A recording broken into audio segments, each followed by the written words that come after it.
Graça e paz, irmãos. Amém? Podeis assentar por um momento. Para mim é um privilégio muito grande poder estar aqui nessa manhã. Eu confesso que eu falei com o Senhor: Senhor, é uma responsabilidade muito grande. Eu vim para ministrar na igreja, mas ministrar para pastores às vezes me faz tremer. É complicado. E eu perguntei: Senhor, o Senhor é que está à frente desses homens e mulheres que eu vou falar. Pessoas que, muitas delas, têm muito mais conhecimento do que eu tenho a transmitir. Tem muito mais experiência do que eu tenho a transmitir. Por isso, Senhor, eu preciso ser usado por Ti para falar ao coração desses homens o que o Senhor deseja que eles ouçam. São líderes, pastores, pessoas que foram comissionadas por Deus para esse ministério, que com o crescimento da igreja tem se tornado, nesses últimos tempos, um ministério muito difícil. A igreja tem tomado uma dimensão muito grande, o crescimento do evangelho. Isso trouxe para alguns pastores algumas dificuldades administrativas, tanto para administrar a igreja como para administrar sua casa. Antigamente, um pastor normalmente tinha no hall de membros 200, 300 pessoas, era considerado uma igreja grande, uma igreja forte. Hoje tem pastores com 1.000, 2.000, 3.000, 4.000 membros. Hoje o ativismo tem tomado conta de muitos líderes, que às vezes não sabe equacionar, não sabe como administrar essa questão. A superexposição, muitas vezes, de um ministério próspero. Não é? O ativismo tem entrado, o que eu tenho visto de pastor estressado, o que eu tenho visto de pastores que têm acabado com sua história de família. Às vezes o camarada tem um ministério próspero aberto, uma família totalmente degradada, derrotada. Então hoje eu vejo muita santificação. Eu ministro, tem dia que eu estou ministrando numa igreja pentecostal, daquela igreja que você fala aleluia, o fogo cai. Tem outro dia que você pode pular e virar cambalhota, que o povo não faz nada. Aquelas igrejas que só falta mostrar o caixão, você vê o... Então parece um velório, e no final você vai lanchar, o cara pergunta: por que o meu ministério não cresce? Eu pergunto por que ele não desaparece. Essa é a minha questão, a minha pergunta. Então hoje eu tenho lidado com muitos pastores, estou aqui inclusive por causa de um amigo que me indicou, esse homem de Deus, Zé Edmar, um homem abençoado, que me socorreu num momento de dificuldade e criamos um laço de amizade. Então eu perguntei ao Senhor: Senhor, o que o Senhor fala? Porque eu tenho minha maneira de falar. Se vocês me conhecem, alguns já me conhecem, sabe minha maneira, eu sou simples demais para falar. E para falar para pastores, aqueles exigentes. Ontem eu até brinquei na igreja, que eles gostam de ouvir aquelas palavras, na verdade, rebuscadas. E eu não sou muito de fazer isso não, gente. Eu sou meio caipira, moro lá em Xerém, né? E aprove a Deus que eu estivesse aqui hoje para falar para vocês. Olha que bênção. Benção para mim, não sei para vocês. Para mim, com certeza, é uma benção. Agora, eu não sei para vocês. Então, eu quero compartilhar com vocês 2 textos. E eu vou falar um pouquinho de família, mas também vou falar um pouco de ministério. Nós vamos ver alguns fatores que têm contribuído, que eu tenho visto, eu tenho presenciado. Hoje eu tive que parar de pregar, parar de trabalhar só para pregar. Eu trabalhava, até comentei ontem com o Noilton, trabalhava numa empresa de equipamento para cirurgia do coração, uma empresa boa que me dava. E eu fui pregar num bairro de Petrópolis chamado Carangola. E aí, no final, uma irmã falou assim: você acredita em profecia? Final do culto, o culto estava acabando, não sei por que eu não fui embora. Eu fiquei para fazer um lanche e a irmã falou: você acredita em profecia, Cláudia? Eu falei: acredito. Ela falou: dentro de 40 dias você perde seu emprego. Eu falei: puxa vida, antes eu não tivesse fé para tal coisa, né? E 36 dias depois eu fui mandado embora e Deus abriu as portas e hoje eu tenho pregado, viajado por esse Brasil aí, com essa minha maneira simples. E hoje eu vou compartilhar com vocês. Mas nós vamos iniciar com um texto de 1 Timóteo, capítulo 3, é um texto muito conhecido dos irmãos. Eu só quero abrir com esse texto, mas eu não vou comentar diretamente ele não. 1 Timóteo capítulo 3, a partir do versículo de número 1, que nos diz assim: esta é uma palavra fiel. Se alguém deseja o episcopado, excelente obra deseja.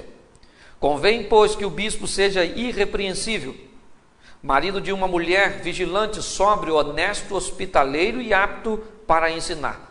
Não dado ao vinho, não espancador, não cobiçoso, torpe de ganância, mas moderado, não contencioso, não avarento, que governe bem a sua própria casa, tendo seus filhos em sujeição com toda a modéstia. Porque se alguém não sabe governar sua própria casa, terá cuidado da igreja de Deus, não neófito, para que ensoberbeça-se e não caia na condenação do diabo. Convém também que tenha bom testemunho com os que estão de fora, para que não caia em afronta e no laço do diabo. Da mesma sorte os diáconos sejam honestos, não de língua dobre, não dados a muito vinho, não cobiçosos de torpe ganância, guardando o ministério da fé em uma pura consciência.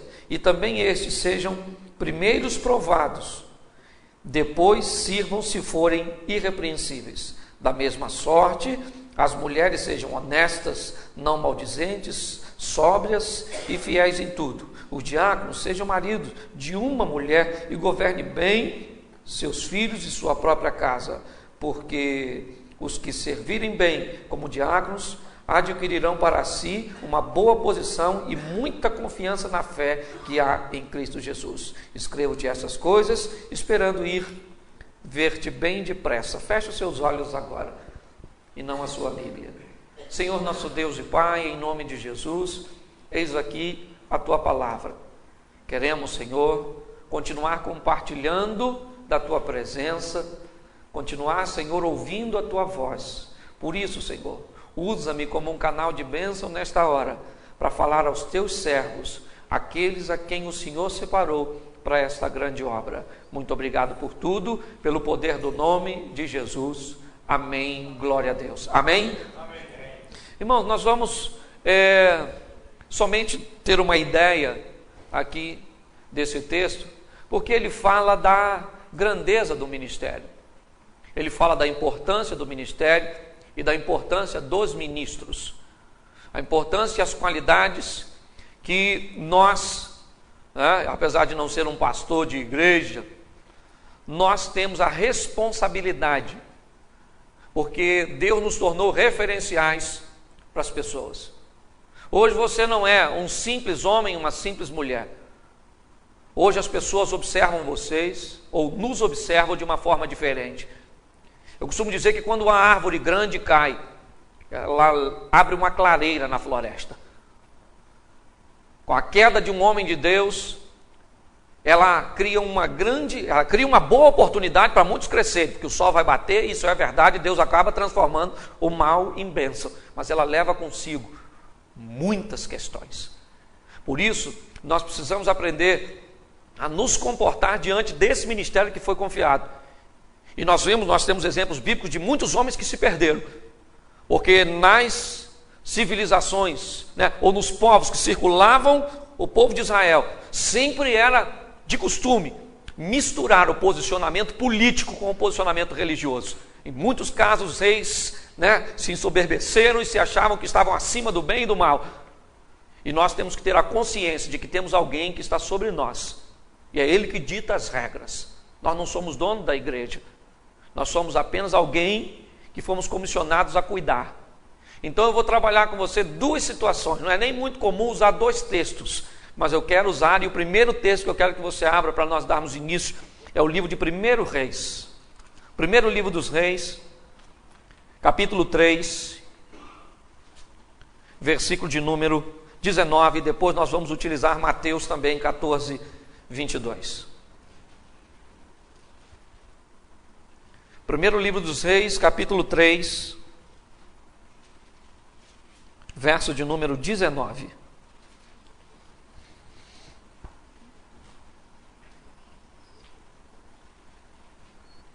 Amém? Nos diz assim a palavra do Senhor: e de noite morreu o filho desta mulher, porquanto se deitara sobre ele. Amém? Olhe bem, vamos começar aqui e vamos observar algumas coisas no que diz respeito à liderança. Nós estamos diante da história de duas mulheres que levam uma causa para Salomão, e uma causa dificílima. E se nós observarmos essas mulheres, elas têm duas coisas, né? Ou melhor, elas têm muitas coisas em comum. As duas mulheres eram prostitutas, as duas mulheres moravam juntas no local, não receberam visita de ninguém. As duas mulheres engravidaram praticamente ao mesmo tempo, pôs uma diferença, talvez até engravidaram no mesmo dia, porque uma diferença de 3 dias para o parto não é uma diferença tão grande assim.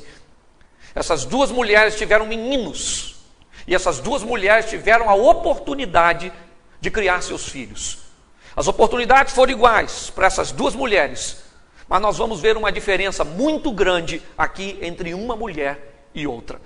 Eu quero colocar esses dois meninos que nasceram, eu quero colocar essa oportunidade que as duas mulheres tiveram como nosso ministério, como a possibilidade que nós temos, né, ao ganhar do Senhor, o privilégio de termos um ministério para levar à frente, algo para fazermos crescer, algo para amamentar, algo para cuidar, para limpar, algo que nós queremos ver o sucesso, que nós queremos que aquele filho, que aquele ministério cresça, prospere, na verdade, que aquele ministério honre o seu nome também, porque você vai honrá-lo, você vai investir nele.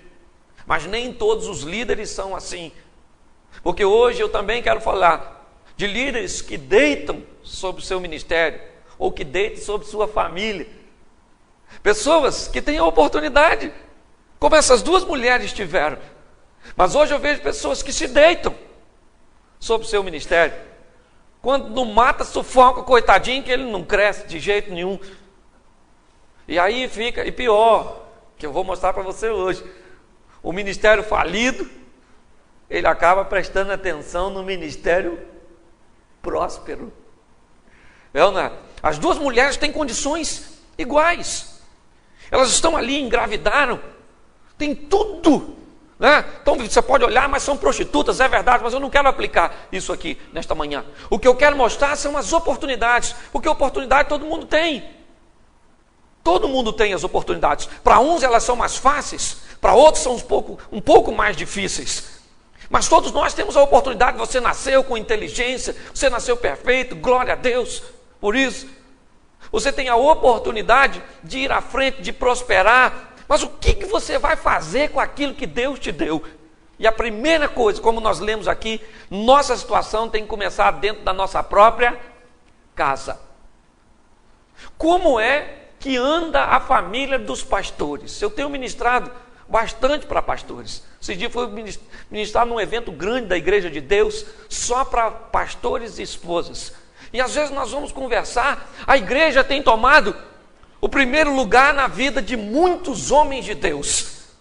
O crescimento da igreja, a igreja hoje ela exige de você, ela exige tempo. Tem pastor que o telefone não para de tocar, é o tempo inteiro.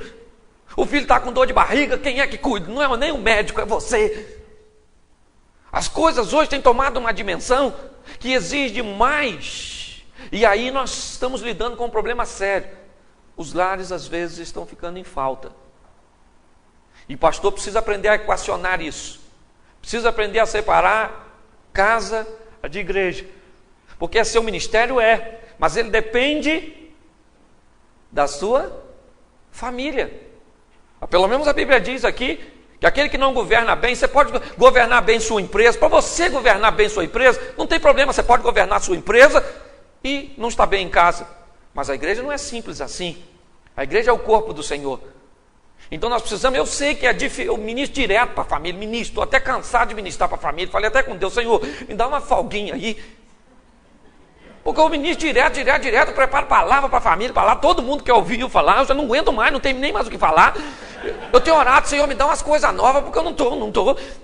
Porque eu sei do desafio, querido, que é viver. Principalmente para você, que é pastor. Porque para nós que somos líderes, parece que o casamento da gente é uma coisa difícil. A mulher da gente parece que veio com todos os acessórios, veio completinha de fábrica. A mulher parece que tem tudo, a mulher tem dor de cabeça, a mulher tem TPM, a mulher tem isso, a mulher é temperamental, a mulher do outro é tão boa, eu, na verdade, não tem nada, mas ele também não é pastor. Ele não é líder. O grande desafio, o filho dos outros é tão certinho da gente. Esse dia eu brinco sempre com isso, meu filho me fez tanta raiva que eu falei, cara, às vezes eu entendo porque tem animal que come o filhote no ninho.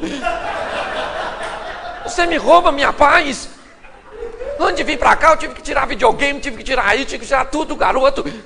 A família da gente, o negócio é família. E tá todo mundo de olho em você. A sua família tem que ser a modelo. Você não pode cair.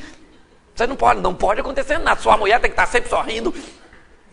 Você não tem conta para pagar, você não tem nada. Você tem que chegar na igreja, minha irmã, vai Senhor. Tá com dor no rim, mas tem que rir. Porque o povo não aceita. Olha, o pastor hoje está mal-humorado. Hoje eu vejo os desafios, né? Então o casamento, nossa casa, tem que estar bem. E para isso, nós vamos ter que aprender, querido. Aprender a administrar essas questões. Aprender a ter um bom diálogo, o marido e a mulher, aprender a começar do zero. Às vezes eu vou em casas que eu digo para os maridos, vamos zerar tudo, vamos zerar hoje, então vamos zerar. Zera o cronômetro, vamos lá, mulher, joga tudo em cima dele agora. Fala tudo para ele me fez isso, ele fez aquilo, ele não fez aquilo, ele fez isso, ele fez aquilo, ele me envergonhou, no dia do meu aniversário ele esqueceu, isso, zera, joga tudo em cima dele. Depois eu falo pro cara, zera agora você. Ai, aquele dia ela estava com... ela estava com dor de cabeça. Aquele dia ela estava assim. Aquele dia eu precisava dela, ela não foi. E aquela coisa toda, zerou. Então vamos começar do zero. Vamos começar tudo de novo. Nós como líder, precisamos. Gente, eu ministro para a família, mas tem hora que dá vontade de matar a minha mulher. Eu tenho essa vontade. Será que é só eu? Eu estou falando para a líder, você me entende. Que pior, líder, ele não tem nem com quem se abrir. Como é que você vai falar para um membro seu, cara? Ontem eu quis matar a minha mulher. Às vezes o cara tem um problemão, ele não tem nem para quem contar. Como é que ele vai falar para um membro dele? Cara, eu não aguento, tem 2 meses que eu não chego junto na mulher, que a mulher não quer nada comigo. Você tem coragem de falar isso para um membro seu? Não tem. Você tem coragem de falar para uma irmã na igreja, pô, meu marido tá ruim demais. Tá fraquinho, o negócio dele não... Dá vontade de ir, não é? Ezequiel, no Vale dos Ossos Secos, e orar por ele. Ossos secos, ouvir a palavra do Senhor. Não dá, irmã? Para ver se o Espírito entra e o exército se levanta, não é verdade? Pastor, às vezes não tem com quem se abrir. O camarada está naquela pressão, naquela tensão, e tem que ver isso, tem que pagar, aquela coisa toda. Tudo isso é o dinamismo da vida pastoral hoje. O camarada tem que ser feliz, tem que ser bonito, tem que andar com terno diferente, tem que ter sempre uma palavra boa. Ninguém quer saber de onde vem. Quantos problemas você teve naquele dia? O pessoal quer sentar cansado do trabalho e quer que você pregue aquela palavra do céu. Ainda que você tenha passado um dia infernal. Você está doido para chegar na igreja e falar para alguém, prega aí hoje, meu filho. Que eu não tenho nem prego para hoje, não. E esse é o dinamismo hoje, né? E isso tem trazido um problema familiar. E eu quero dizer uma coisa para você. Nossa vida familiar é igual carninha do baú, tem que estar rigorosamente em dia. Sob todos os aspectos. Ou não é? Nós precisamos aprender a equacionar os nossos problemas. Aprender a resolver as situações. Como vai ser? Eu não sei. Pergunte a Deus, eu já tenho meus problemas. Como é que eu vou ajudar você a resolver os seus? Você fala com Deus, tem hora que eu falo, Senhor, essa mulher não é, foi o Senhor mesmo que me deu. Esses filhos foi meu, minha mulher gerou um alien. Isso é um monstro que veio do ventre da minha esposa. Os agregados que vêm no pacote, eu prego sempre sobre eles. Não é? Ainda vem uma sogra, e hoje sogra vive mais, porque a perspectiva do brasileiro está aumentando. Hoje uma sogra pode chegar até os 100, não é verdade? Aí você tem filho, agora em mesmo tem um montão de meu Deus, de genro, só a graça, isso é vida, e pastor parece que gosta de filho. Tem uns que tem uma penca, hoje já está diminuindo, não? É aquele montão de gente, aquela família, quanto maior a família, maior a problemática. É assim que funciona. Então hoje, o que eu tenho visto? Toda essa dinâmica tem feito a família, né, pastoral, que é tão exigida, sofrer com as pressões. Eu vejo pastores pressionados, coagidos muitas vezes, por situações difíceis de se administrar.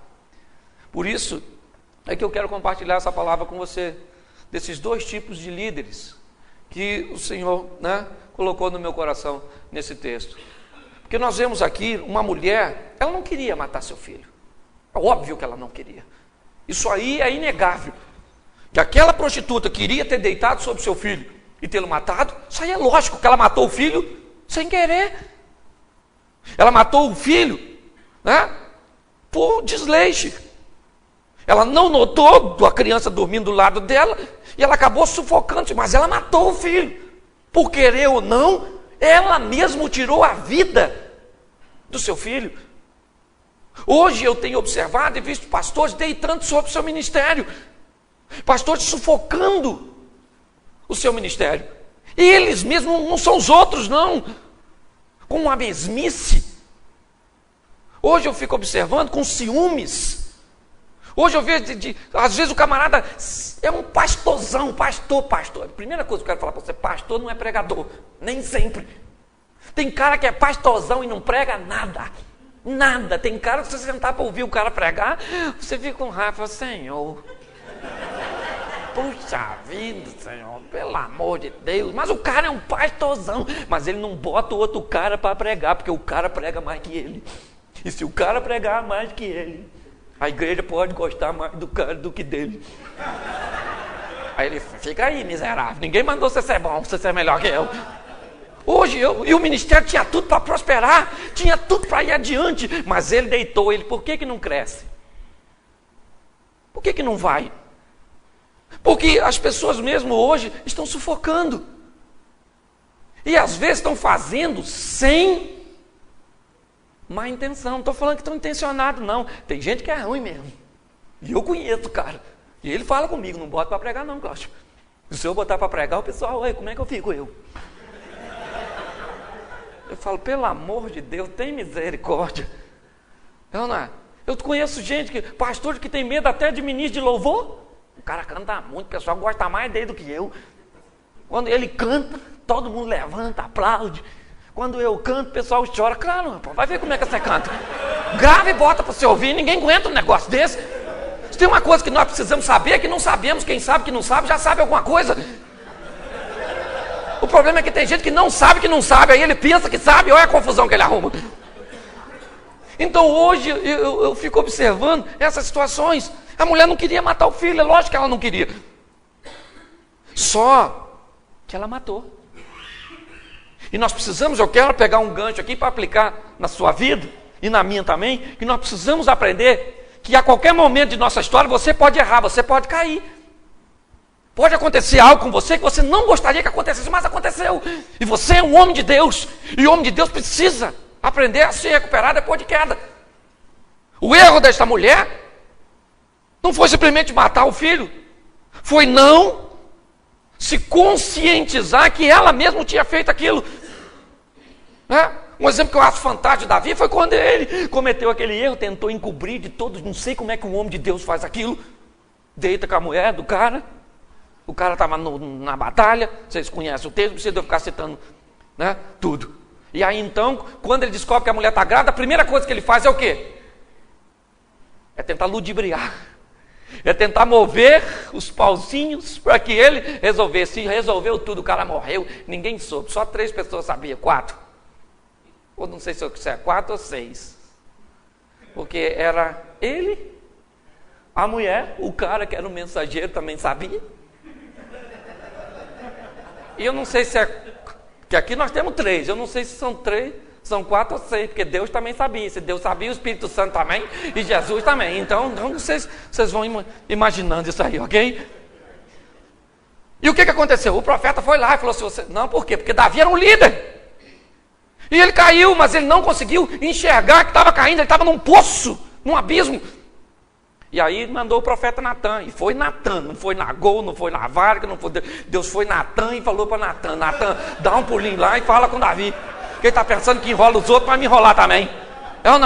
Tá pensando que vai me enrolar também? Vai lá, fala para ele que eu vi o que ele está fazendo. E agora ele está lascado. Quando Natan fala, o que Davi fez? Sabe o que ele falou? Não arrumou desculpa. Ele disse o quê? Senhor, eu pequei. Ele confessou, ele admitiu. Até então ele não tinha conseguido enxergar seu erro. Essa mulher está nessa situação. Ela não consegue enxergar. Ela acabou matando. Hoje tem gente matando sua igreja, matando sua família, matando seus filhos. Eu, por exemplo, quase matei minha mulher com ciúme. Gente, eu sou ciumento demais. Eu tenho ciúme até na minha sombra. Não sei de onde veio tanto ciúme, meu Deus do céu. E eu ia num lugar, se eu achasse um homem mais bonito que eu, o que não era muito difícil, eu queria ir embora. Eu falava assim, eu estou com dor de cabeça. Ela falava, então vai você que eu vou depois. Eu falei, não, posso precisar dos seus cuidados.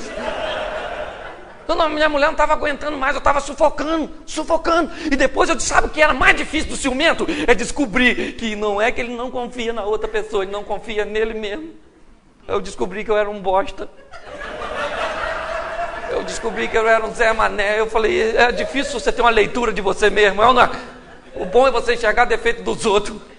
Os seus, às vezes, é muito difícil. E minha mulher falou, não estou aguentando mais você, rapaz. E eu falei, Senhor, eu vou tomar uma posição, eu confio no Senhor. Eu não estou lá, mas o Senhor está, o Senhor fica de olho nela, tá bom? Então eu vou combinar assim com o Senhor, tá certo? Então vamos, você mudar aí, ficava assim, e chegava num lugar, tinha alguém que eu achava que era ameaça para mim, sabe o que eu fazia? Filho, fica aí que eu vou dar uma voltinha, agora mesmo eu volto que eu preciso resolver umas coisas que eu tinha esquecido. Voltava, depois apanhava a mulher feliz da vida.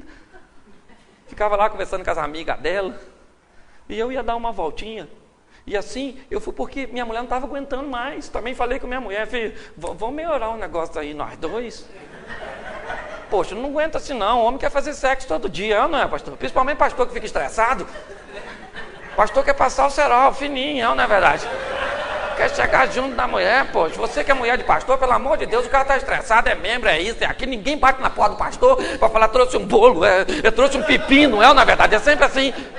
E aí o seu marido fica estressado demais, eu fico imaginando a quantidade. Eu, que não sou pastor, só vou pregar na sua igreja. Pessoal ri pra caramba. E até se eu falar uma besteira no púlpito, ninguém fala comigo, vai reclamar contigo.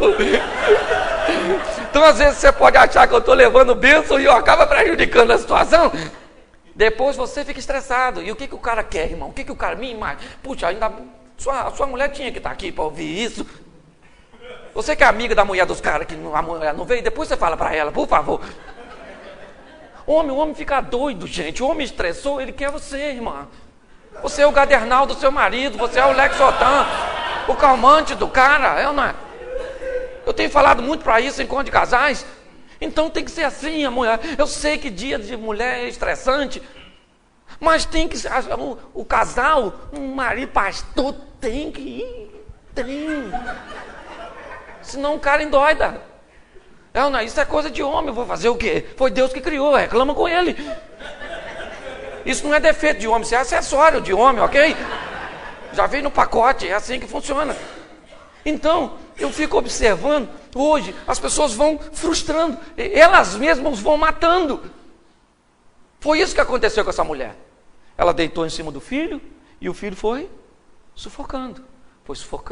Ela não notou. Ela estava dormindo quando isso aconteceu, né? Porque assim as coisas vão acontecendo e os pastores muitas vezes não vão prestando atenção.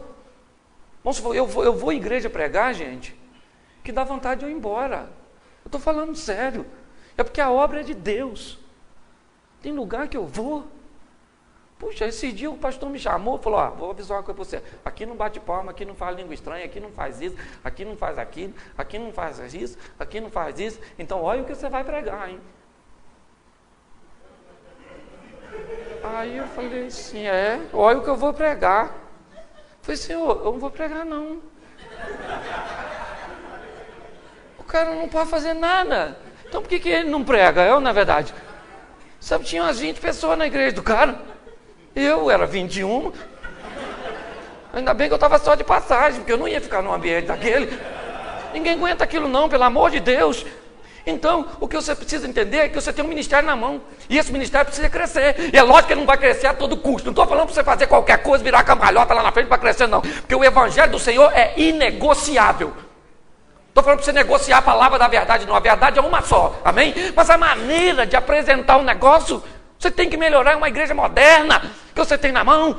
Se administra a garotada que é o pancadão. A bateria do ano, você tem a velharia. Os homens que o ouvido dói da bateria, pelo amor de Deus, baixa aí. Ô pastor, por que a gente não canta aquele hino? Me converti naquele hino, o cara tem 50 anos de evangelho. O hino é depois da guerra, é ou não é verdade? Ele quer que a igreja toque aquilo e você tem que administrar isso tudo. Você tem que dar de comer para esse povo todo. Você tem que fazer isso crescer. Deus entregou nas suas mãos. Seria tão bom se Deus entregasse para você uma igreja certinha, todo mundo casadinho direitinho, os filhos tudo direitinho, horário do culto todo mundo senta, ordeiramente. Seria maravilhoso. Mas não é assim. Você recebe na sua igreja o cara que casou, separou, tem 2 filhos. A mulher que casou, separou, tem 3. Casou com o cara que separou e agora os 2 tem mais 2. Aí o cara chega na igreja, é o meu, os seus e os nossos, na verdade. E Deus diz, toma! É isso. Tudo isso. E você tem que fazer isso tudo, você tem que amamentar isso, cara. Você tem que fazer esse negócio crescer, você tem que limpar. É ou não é? Porque criança, ministério, ele exige do ministro, tem cuidados. É ou não é? Quando você vê um ministério crescendo de uma forma firme, forte, consistente, vai conversar com o pastor para você ver como é que é desafiador, como é que é trabalhoso. Você pensa que o negócio cresce da noite para o dia? Não cresce não. O negócio vai devagar, vai moderadamente. Primeiro ele vai fazendo nas calças.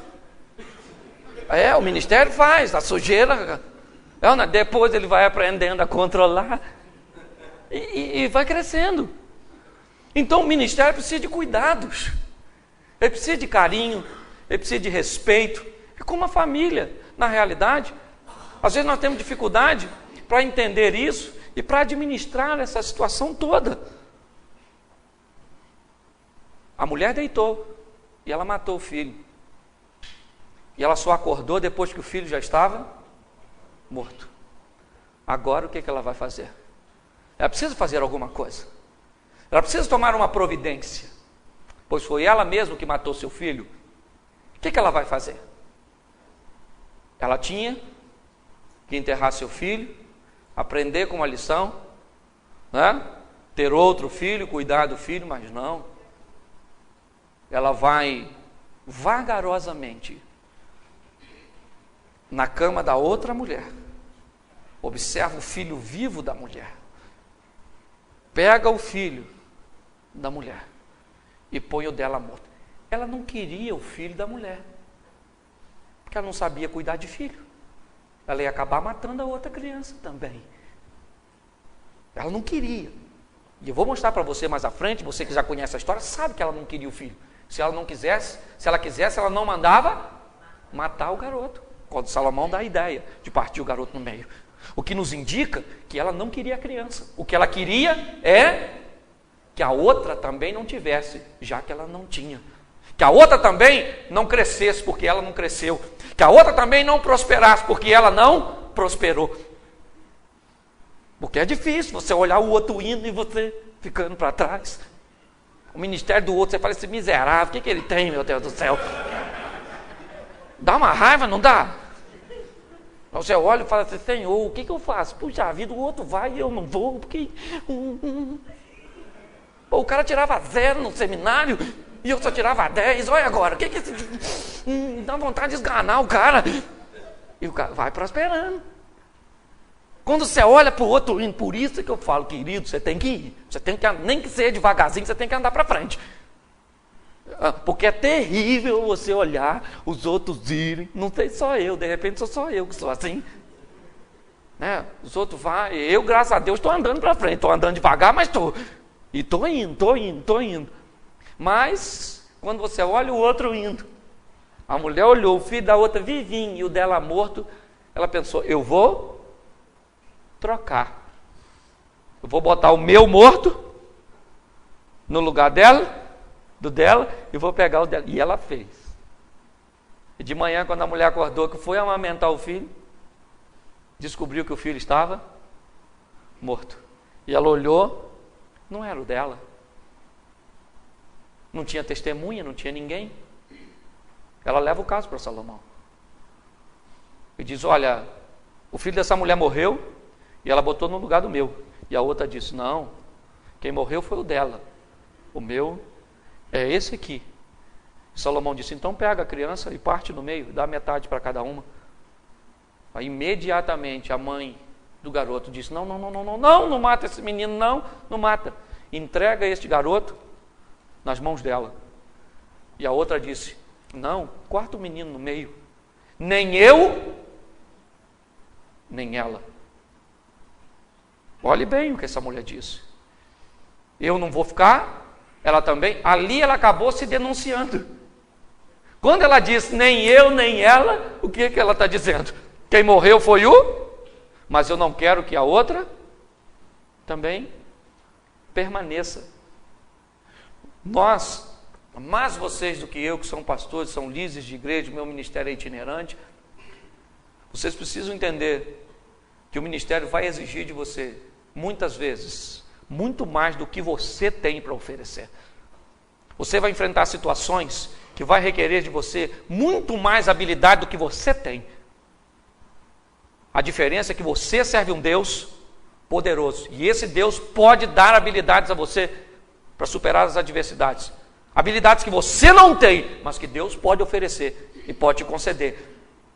Deus pode dar situações, muitas vezes, que você acha, eu não tenho como resolver, mas Ele te dá sabedoria para você resolver aquilo. Deus te dá condições de amamentar o seu ministério, de ver seu ministério crescer, de olhar para seu ministério, olhar para sua casa, olhar para sua família e dizer, olha, nós estamos indo. Quantos anos eu tenho de ministério? Olha como é que o meu ministério tem sido próspero, olha como Deus tem sido bondoso para comigo. Mas isso é algo que não é fácil e que precisa ser administrado no dia a dia de cada um dos líderes, principalmente na mente de cada um de vocês. Esta mulher que cuidou do filho vai ter seu filho em suas mãos. Salomão disse, pega e dá para ela. Essa outra não tem como cuidar. Ela não é a mãe verdadeira. O filho dela, ela matou. Hoje, quem não cresce, fica olhando. Eu vejo muitas vezes o pastor dizer, o ministério daquele ali cresce, a igreja dele é porta larga. Não é não, rapaz. É que você tem que saber primeiro quem você tem nas mãos. E para cuidar do seu povo. Às vezes a igreja do outro é 200 metros da sua, mas o povo é diferente, a estratégia é diferente. Você precisa aprender a conhecer seu rebanho, a saber as ovelhas que você tem, que muitas vezes vai ser ovelha que você dá vontade de levantar na madrugada e orar a Deus para levar para o céu aquelas ovelhas. Fala, Senhor, igual Moisés falou, esse povo, o próprio Deus falou com Moisés, que povo é esse, hein? E daí Moisés deve ter falado, foi o Senhor que me deu. Mandou eu tirar isso, não é à toa que estava cativo. O Senhor mandou eu libertar, agora olha que pepino que eu estou na mão aqui nesse deserto. O povo não podia enfrentar uma dificuldade, até Deus se aborreceu. Falou, Moisés, vão matar eles, vão. Moisés, que já tinha laço afetivo, falou, deixa esse povo assim mesmo, é ruim, mas vamos. Aí Deus falou, então manda para lá, deixa que eu mato uns e acaba resolvendo essa situação. Só para até Deus às vezes dá vontade de matar uns, imagine você que aquela zíngua que Deus colocou na sua mão para você. Então, eu fico observando, e você tem que alimentar tudo isso. Você tem que fazer esse negócio crescer. Como você vai fazer? Eu não sei. Se eu soubesse, eu falava.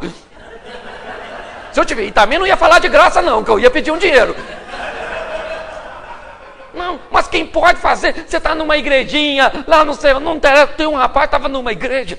Botaram o cara numa igreja, num lugar ruim. Aquele lugar que ninguém vai. Mandaram o cara para lá. O terreno lá custava R$1.000. Um terreno para custar R$1.000. Ele tem que fazer parede e meia com o inferno, não é verdade? Pois bem, mandaram o cara para lá. Meu irmão, o cara chegou lá, ele e a família dele. Só. E rebentava a boca do balão, o cara com violãozinho, cantava aquela musiquinha, e o pessoal começou a chegar, e o cara pregava, parecia que tinha 1000, só tinha 3, 4. Pregar para muita gente é mole. Quero ver você começar do zero, do nada, e ele foi. Até os terrenos valorizaram. A igreja cresceu. O bairro lá, eu moro em Xerém. Xerém, você sabe onde é? É no fim do mundo. É nos confins da terra. Eu acho que aquele termo confins da terra, vai até os confins da terra, foi quando chegou lá em Xerém. É lá. E Xerém já é o confim. Esse lugar que eu estou falando é o confim do confim. É no finalzinho. Mas Deus faz maravilha. Deu estratégia àquele homem. Eu já fui na igreja do cara pregar. É um negócio fantástico. Fantástico. O camarada, ele prega com garra, ele dirige com garra, está todo mundo empenhado, tudo direitinho. É aquele povo, o povo não sabe nem ler direito, mas está lá louvando a Deus. A igreja não é muito grande não, mas tem gente pendurada pela janela, e Deus está honrando o ministério do cara, está lá prosperando. Foi o jeito que Deus utilizou para abençoar aquele lugar. Foi a estratégia que Deus deu para ele. Cantam as músicas que nunca, essas igrejas grandes não cantam. Às vezes você fica até meio enrolado, quem não tem aquele negócio para passar. Tem multimídia, não tem nada. O que tem é o poder de Deus naquele lugar, e Deus vai abençoando. E é isso que um homem de Deus precisa. Não somente para abençoar a sua casa, mas para abençoar a sua vida também. É Deus quem faz você prosperar, é Deus. Saiba de uma coisa, é Deus que faz você prosperar. É Deus que me faz prosperar. Às vezes nós não temos consciência, ou melhor, falamos isso, mas não temos a conscientização. Então, você precisa, Deus te deu. Ou você mata, ou você alimenta e vê crescer. Às vezes você vai ter que dar para seu filho coisa que você não gostaria de comer. Pega uma criança novinha, você come aquele mingau, que troço nojento. Mas o filho come. Às vezes você vai ter que dar para sua igreja o que você não gosta. Às vezes você não gosta daquela música moderna, aquelas coisas. Troço chato pra caramba. Mas a garotada gosta, eu vou fazer o quê que esse menino gosta? Aí você canta lá, foi na cruz. Olha, pode olhar para os meninos.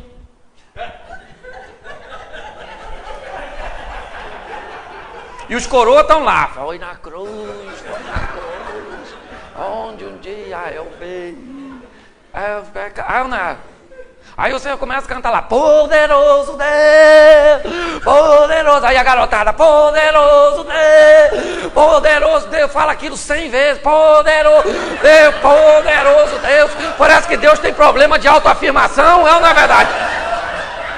Poderoso Deus, aí os coroas ficam tudo lá. Ninguém aguenta, é esse povo que você tem. É esse povo. O cara chega 8 horas no culto e reclama que ele termina às 9. E o culto começa às 7. O cara já chega atrasado no culto, ele chega atrasado para entrar e chega atrasado para sair. Não é verdade? Pastor, esse culto está terminando tarde. Você chegou a que hora? Eu cheguei às 8. Quem reclama são sempre esse povo todo. Por isso que eu falo, graças a Deus que eu não sou pastor, Senhor. Aleluia. Às vezes eu olho para a minha vida e falo assim, porque eu não tenho, eu vejo esse cara saindo do seminário, pensa, vou para uma igreja boa. O que é igreja boa? Igreja boa é aquela que está cheia de pecador, cheio de preguiçoso, mentiroso, fornicador. Isso é que é a igreja boa. Porque é ali que o poder de Deus vai se manifestar para mudar essas línguas, tudo, não é verdade? Então cuidado quando você está orando. Senhor, me dá uma igreja ruim. Dá uma igreja ruim. A igreja ruim é de todo mundo certinho, não é verdade? Todo mundo. Então é isso que vocês têm. É esse o grande desafio, né? Então muitas vezes, só que eu conheço pastores, né? Não vou falar nome e não vou falar denominação, mas que o cara diz mesmo, quem manda aqui sou eu. Aqui tem que dançar a música que eu cantar. Aqui vem com essas ideias não, essas modernidades, essas coisas, não pode. Você tem que ouvir, observar, analisar, julgar, tem que ver tudo. Então, é esse o povo, amém? Agora eu quero te mostrar um outro texto aqui rapidinho, de Mateus 14, 22. Isso é uma mensagem que eu gosto muito e eu quis adaptar para falar com vocês.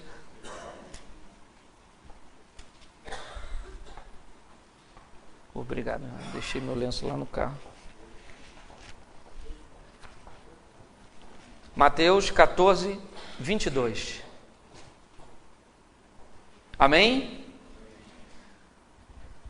Essa mensagem completa o que eu estava ministrando.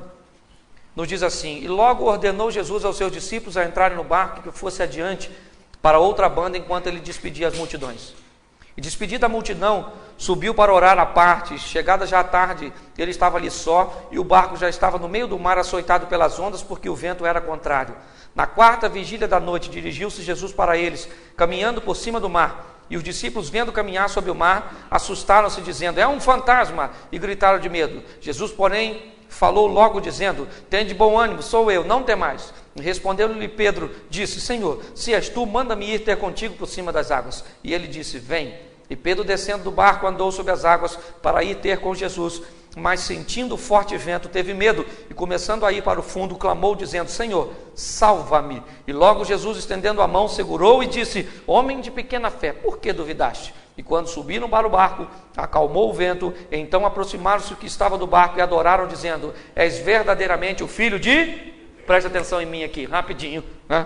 Eu vou pegar mais alguns minutinhos para falar desse texto, porque agora eu quero falar para você sobre o desafio de fazer coisas diferentes. Ser desafiado a sair da mesmice, ser desafiado a arriscar, e muitas vezes fazer coisa que não vai dar certo. E se não der certo, o que você faz? Não faz mais. Ué, não é verdade?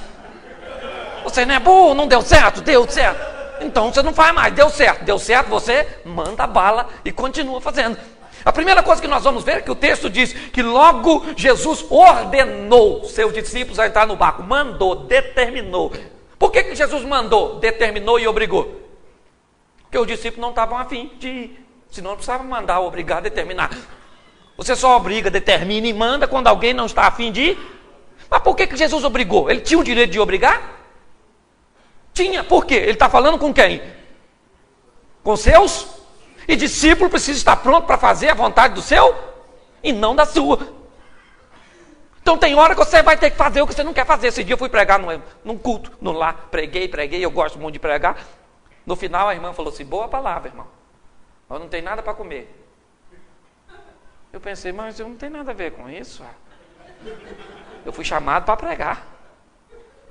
E o Senhor então tocou no meu coração e falou assim: agora você vai ofertar. Eu falei: mas eu não estou afim. Eu só tinha 50 reais, poxa. Era uma onça. Onça está em extinção. Cara, era só, o meu dinheiro era só aquele cinquentinho.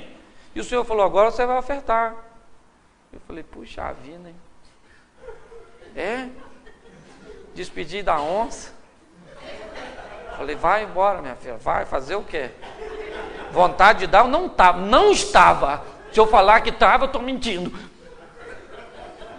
Se eu falar que eu estava, eu estou mentindo. Mas eu não estava. Mas eu falei: vai, onça.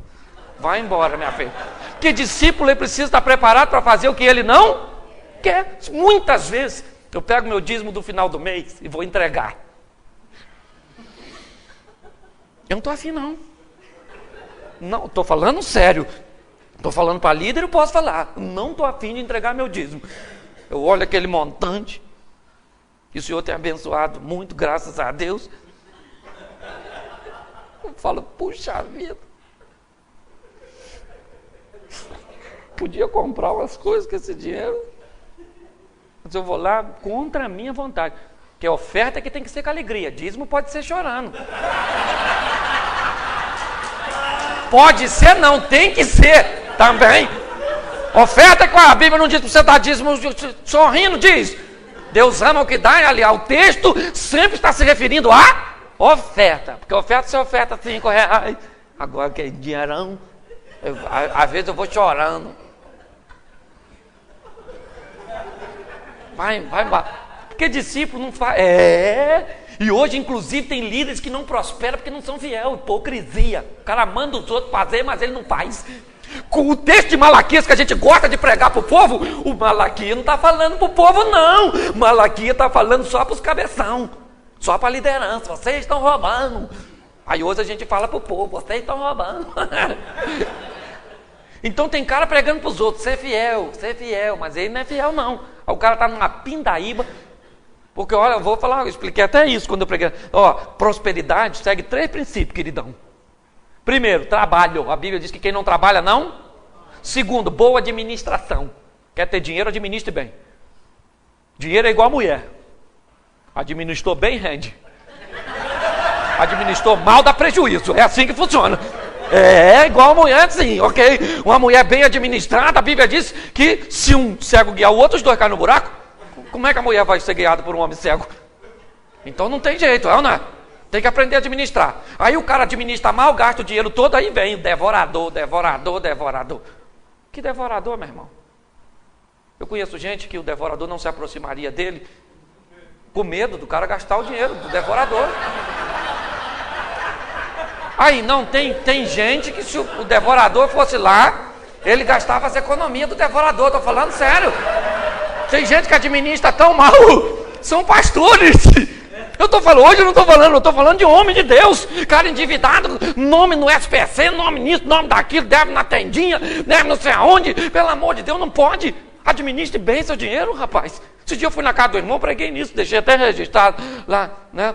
Na Metodista Ueliana, fui na casa de um cara que eu não aguentei, eu olhei a geladeira do cara, o cara era um obreiro do Senhor, eu achei que a geladeira dele estava endemoniada, gente, ela estava amarrada com elástica assim, ó, foi isso deve ser capeta nessa geladeira, esse negócio, fiquei até meio desconfiado, aí ele viu que eu estava olhando para a geladeira, sabe o que ele falou? Tem 25 anos,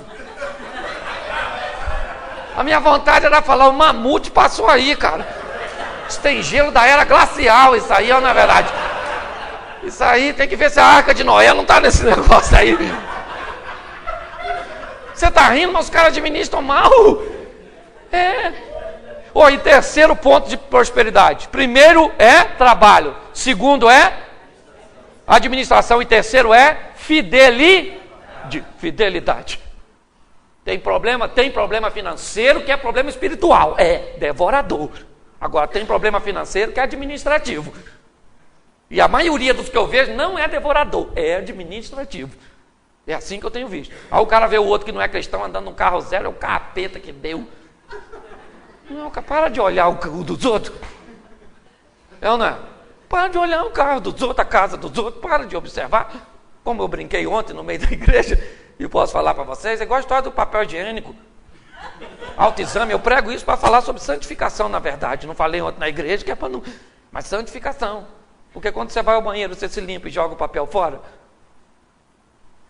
Não. Você se limpa e examina. Ninguém joga fora antes de examinar, não. Joga.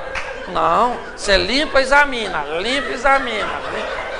É qualidade total isso, gente.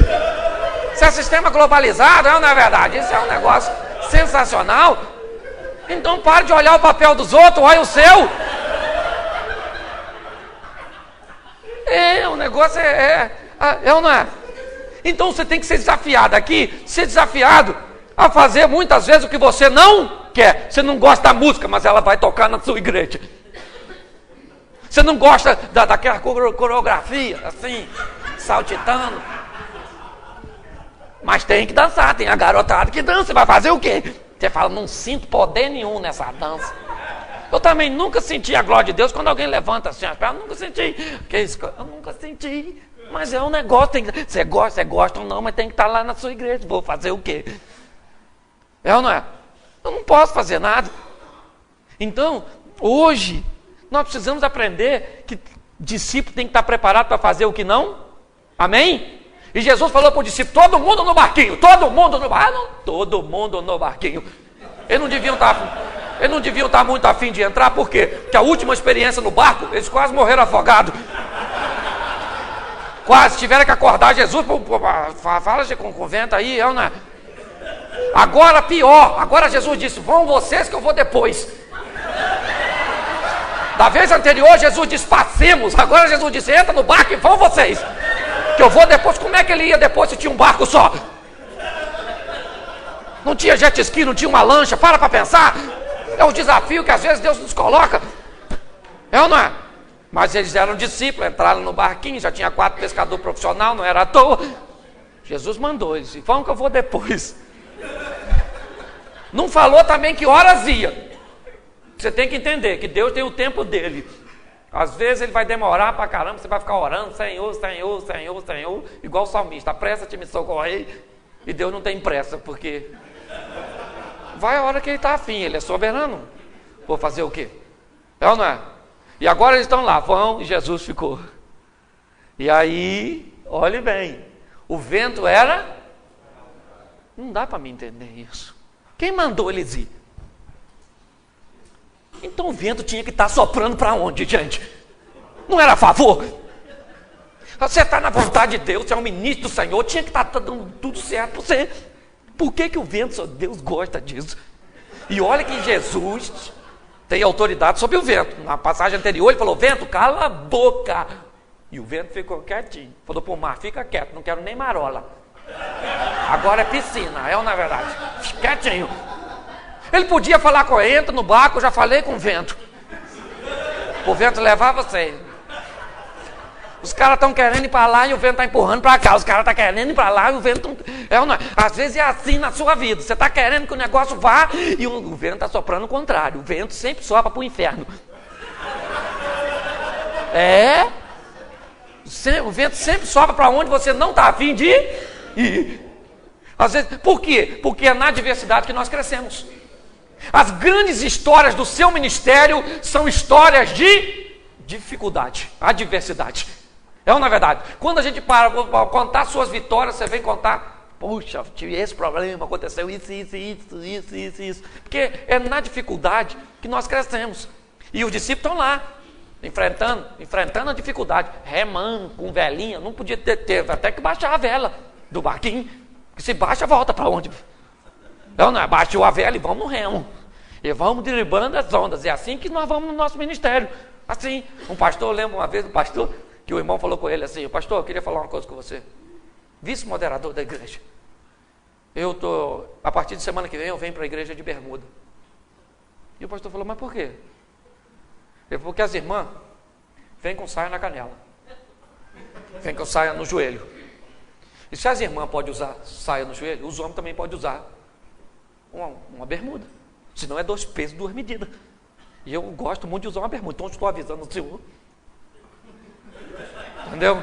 É ou não é verdade? As irmãs não usam a saia aqui? Usam. Então a gente pode usar também. E o pastor falou, meu Deus do céu, o que eu faço? O pastor pensou, falou, Senhor, fala alguma coisa aí comigo. Como é que eu vou combater esse homem? E o pastor falou, quer saber de uma coisa, meu irmão? Aqui na igreja ninguém vai usar bermuda, não. No culto não vai usar coisa nenhuma, nem na canela, nem no joelho. Ele falou, por quê, pastor? Ele disse, porque eu detesto perna de homem. Eu tenho pavor. As irmãs ainda têm a perna meio acabadinha, bem acabadinha. Agora o homem com essas canelas tudo cheio de pereba, essas coisas terríveis. Não cuida direito. O senhor gosta de perna de homem? Fala sério, irmão. Ele falou, não senhor, não senhor. Então o que o senhor quer? Ele falou, vamos deixar esse negócio de bermuda para lá, entendeu? É na adversidade que nós crescemos.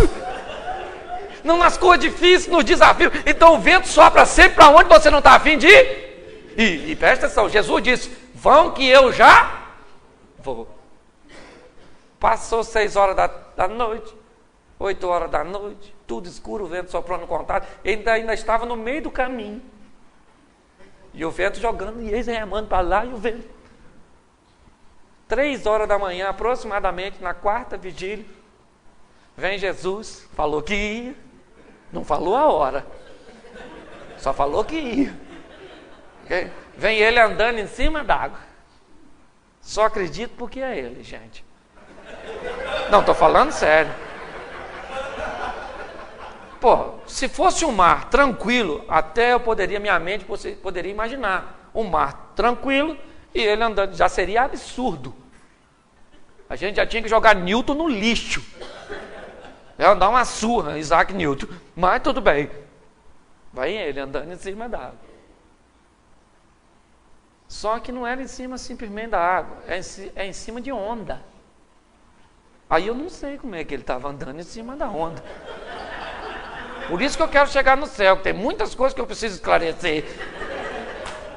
Vai ele em cima da onda. O discípulo lá, adrenalina na veia, todo mundo com medo. O barquinho vai afundar, nem todo mundo é pescador. Mateus era cobrador de impostos, não sei nem se sabia nadar, ok?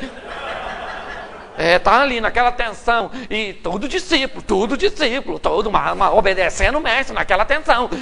Quando Jesus se aproxima do barquinho, alguém olhou e disse assim, viu um homem andando em cima d'água, aquele vulto. Alguém gritou, é um fantasma! Aí, querido, ninguém correu. Porque não tinha para onde correr. Se tem, não ficava um, cara. 3 horas da manhã, tudo escuro, tu com medo danado, alguém grita, é um fantasma! Você ia ficar? Fala sério. O texto diz que houve um alvoroço dentro do barco, todo mundo começou a gritar, e olha que não tinha mulher, hein? Era só homem, era só machão. Eram os discípulos que estavam lá. Aí Jesus gritou para acalmar, falou assim, calma gente, sou eu, Jesus. Aí Pedro, botou, sempre Pedro, botou assim, falou assim, é o senhor mesmo? E ao senhor, se é o senhor, manda eu ir aí. Pedro tá doido.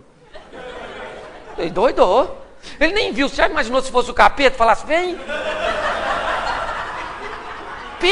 Pense onde Pedro ia parar. Ele nem sabia se era Jesus. Ele falou, se é o senhor mesmo, manda eu ir aí. Aí Jesus parou e falou, vem Pedro, vem. Tá a fim de vir, vem. Aí Pedro sai do barco. Se tinha uma coisa, alguém que sabia que afundava, era Pedro. Sai do barco. O lugar mais seguro a ficar naquela ocasião, onde era? Se você estivesse lá, você ficaria onde? Se eu estivesse lá, eu ia falar, Jesus, é o senhor mesmo? Dá um pulinho aqui, poxa. Falar que esse vento aqui, porque eu não. Mas Pedro não, Pedro falou assim, Senhor, se é o senhor mesmo, manda eu ir. Onde o senhor está? O mais confortável era ficar no barco. O mais confortável é fazer o que os outros 11 fizeram. A diferença, querido, é que Deus está procurando líderes que tenham coragem de sair do barco. Deus está procurando pessoas que tenham coragem de fazer o que ninguém está fazendo. É isso que Deus está querendo de mim e de você. Faça a coisa, e eu tenho feito. Vou falar para você, meu ministério tem prosperado. Tem lugar que eu vou pregar que os outros levantam e vão embora. Porque não gostam desse meu jeito simples de falar. E ainda bem que é só uns 2, 3%. Se fosse mais, eu ia rever meus valores. É lógico. Mas eu faço diferente, faço. E daí? Foi a maneira que Deus encontrou para me abençoar e para abençoar as pessoas através de mim. Eu contei para os irmãos aqui, esse dia, eu fui pregar numa igreja, olha como é que Deus faz. Falei, como é que eu cheguei aqui? Ela falou assim, a irmã estava varrendo o quintal, assim, à frente da casa. Quando foi jogar o lixo no ladrão, vi um DVD. Falou, vou ver isso aqui, está no lixo. Pegou o DVD, botou na sala dela, o marido estava assistindo, né? E ela até saiu, deixou o marido assistindo. Quando meu marido chamou a mulher, chamou os filhos, chamou todo mundo, estava lá. E aí Deus abençoou aquela família, foi até pregar na igreja deles lá. Olha como é que hoje, quando eu anuncio meu material, eu falo, compra até para jogar fora, compra, mas joga. Olha, Deus faz do jeito, mas faça algo de diferente. Pedro falou, deixa eu ir aí. Se você não gosta do que você está recebendo, mude o que você está fazendo.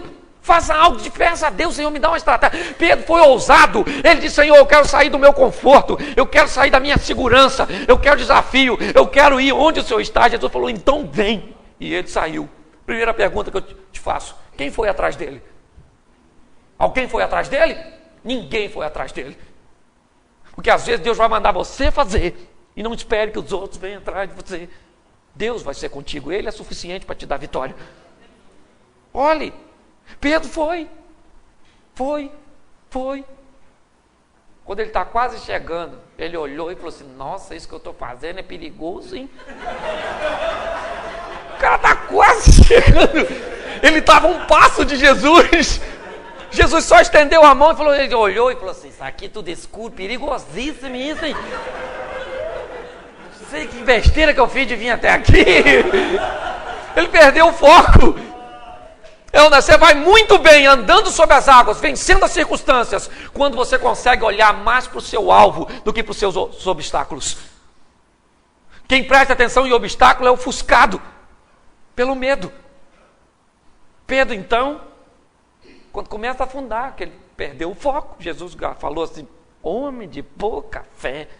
Pô, um cara que andou do barco até lá, não pode ser chamado de pouca fé, né?